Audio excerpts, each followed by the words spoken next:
कल्पना करा, ब्रह्मा, विष्णू आणि महेश हे तिन्ही देव एका स्त्री समोर बाळ बनले. ही प्रसिद्ध लोककथा दत्तात्रेयांच्या जन्माची आहे.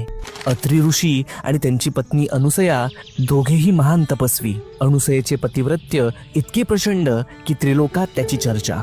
एकदा नारद मुनींनी त्रिलोकी फिरत असताना देवलोकांमध्ये अनुसयेच्या पतिव्रत्याची खूप स्तुती केली.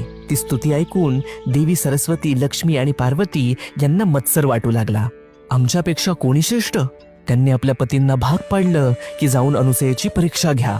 ब्रह्मा, विष्णू आणि शिव साधू वेशात अत्री आश्रमात आले. साधूंनी अनुसयेला म्हटलं, आम्हाला भूक लागली आहे, पण एक अट, तुम्ही निर्वस्त्र होऊन आम्हाला अन्नदान करा. यांची अपेक्षा मान्य करावी तर आपल्या पातिव्रत्य धर्माला बाधक होईल, आणि जर ती अमान्य करावी तर भुकेले अतिथी घरातून निघून जातील. करावे तरी काय? तेव्हा तिने कमंडलूतील गंगोदक घेतले आणि त्या तिन्ही अतिथींवर सिंचन केले, आणि अद्भुत, त्या क्षणी त्रिमूर्ती लहान